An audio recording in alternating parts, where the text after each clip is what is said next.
আজকে ছুটির দিন, ঝলমলে রৌদ্রোজ্জ্বল একটি বিকেল। বের হয়ে গেলাম ঘোরার উদ্দেশ্যে, ভ্রমণের উদ্দেশ্যে। গন্তব্যের খুব কাছেই চলে এসেছি। গাড়ি থেকে নেমেই প্রথমে যে কাজটি করব সেটি হলো আমাকে একটি রেস্টুরেন্ট খুঁজতে হবে দুপুরের খাবারের জন্য।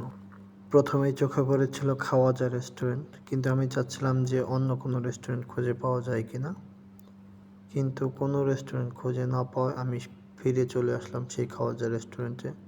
তো এখানে আসার পর ভাইকে জিজ্ঞেস করলাম কি মাছের ভেতরে কি মাছ রয়েছে আপনাদের কাছে।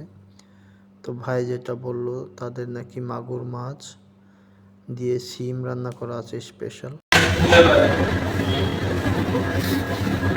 আজকে তিনটে আছে, রুই, তেলাপিয়া আর হচ্ছে মাগুর মাছ।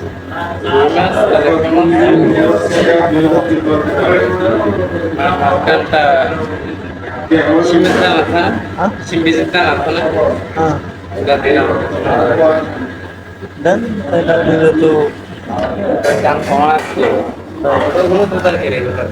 ঠিক আছে।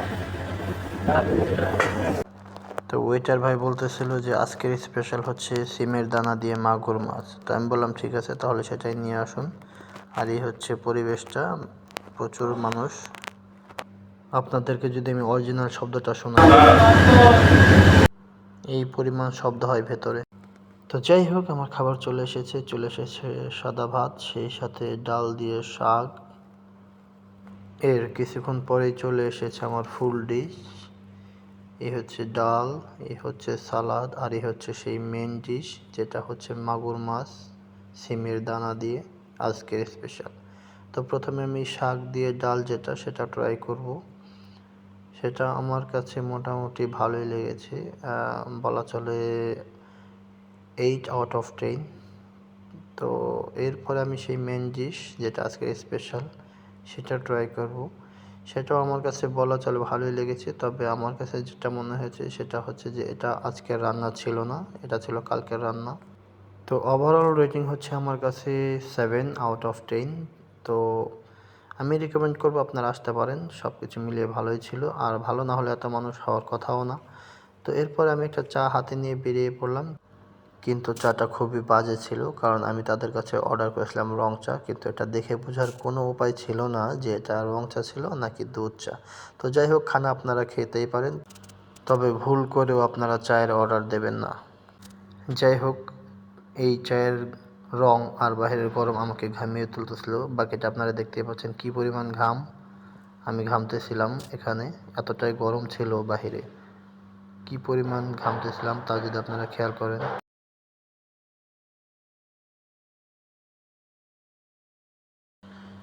যাই হোক, চা শেষ হতে না হতে আজান দিয়ে দিয়েছে, এখন নামাজ পড়ার পালা। আমি এখন যাব অজু করে নামাজের উদ্দেশ্যে। তো পাশেই মসজিদ ছিল, এই হচ্ছে মসজিদ। আমি এখন অজুখানার দিকে রওনা দিচ্ছি মসজিদ থেকে। তো মসজিদের অজুখানা হচ্ছে গ্রাউন্ড ফ্লোরে, হয়তো বা বেসমেন্ট 2 হবে এটা সম্ভবত। তো যেতেছিলাম, যেতে যেতে ভিডিও করলাম। তো এই হচ্ছে তাদের অজুখানা। চলুন আমরা অজু করে নামাজটা শেষ করি, সাথেই থাকবে।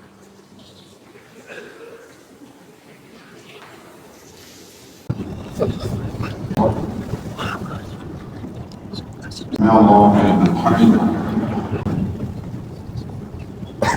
الله